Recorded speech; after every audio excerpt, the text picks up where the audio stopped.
We're going to kick it off with Jedi Fallen Order. I'm Mike Mahardy. I'm here with Lucy James. Hi. And Blair Brown from Respawn. Hello. Along with Kasumi Shishido. Hey. Guys, congratulations on the official reveal and everything at the EA Play the other day. It was a half hour of the game we saw. What's it like now that it's out there? It's exciting. We're really happy to hear the feedback from public. We were really eager to show our gameplay, so I'm glad that it's finally out there. Yeah. So it's funny because we were talking about this during the press conference the other day. If you were just to watch this trailer in isolation, not knowing it's Respawn, there's not a lot in it that would say, oh, that's definitely a Respawn game. It seems very much like a new direction. Blair, I'm curious, is it hard to kind of transfer that Respawn DNA into a Star Wars game, of all things? Not really. So Respawn's thing is feel, how it feels on the sticks, feeling really good.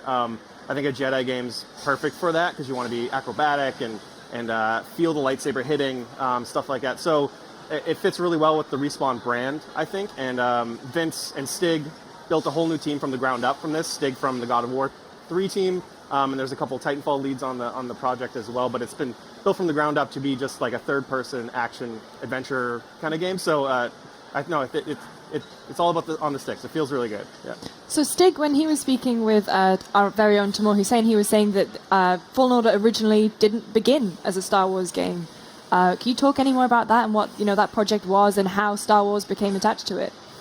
I don't know if we can talk the details about what they were developing, but we did have a small team of people just working on R&Ding, and there was a vision of let's make a third-person action adventure game, and so the timing worked out.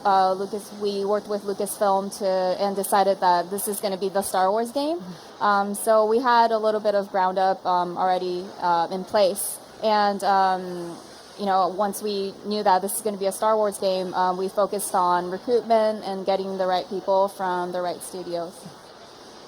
There's the word that everybody's been using for the combat before we saw the trailer was thoughtful. I know Vince and Stig also said that when they went on stage before and after to talk about it. And that definitely shows. I mean, a lot of people are making the comparisons, maybe inevitably, to Dark Souls, etc. Games where there's this deliberate pacing to combat. When I think of Respawn games, it's often a much faster pace. What is it like? What has it been like for the team to kind of slow things down a little bit and make people kind of consider what they're about to do a little more? We want the Dark Souls comparison is pretty good, but we want it to be kind of like an accessible Dark Souls for the combat speed and the fights. We want you to have to think about, how am I going to counter this guy?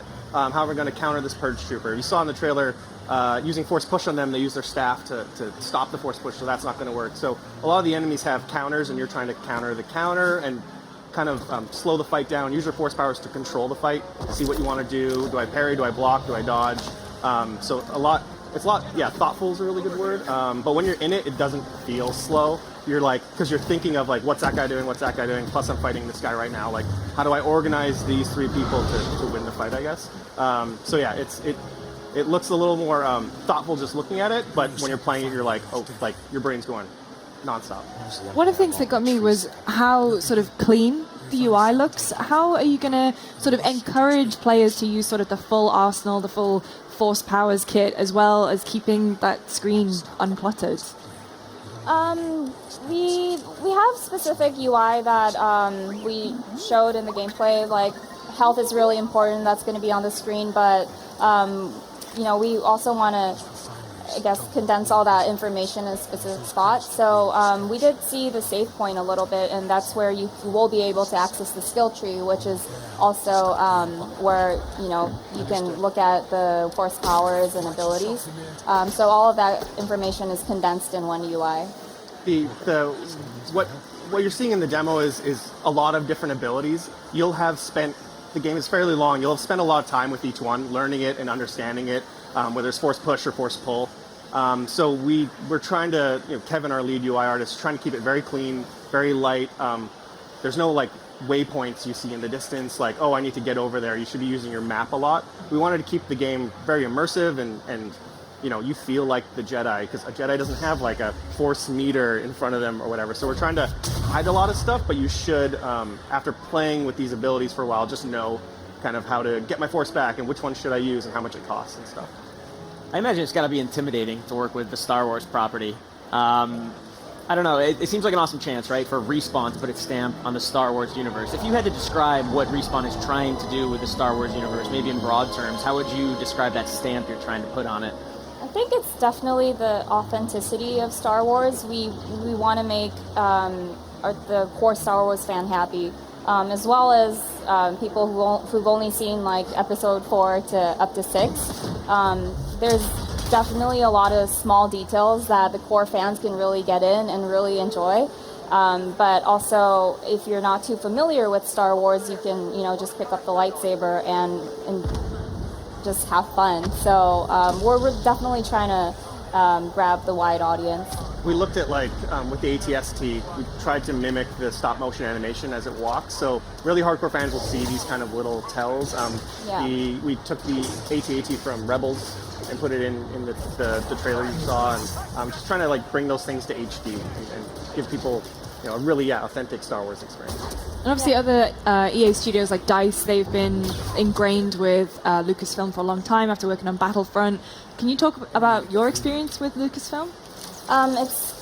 It's been a collaborative process. We talk to them almost every day, from every single concept art to right now we're doing gameplay playthroughs with them. So they're there every step of the way, and they're really helping out with what's authentic to Star Wars, what is Star Wars, and definitely we're owning the gameplay, but there's a lot of things that they help us out with.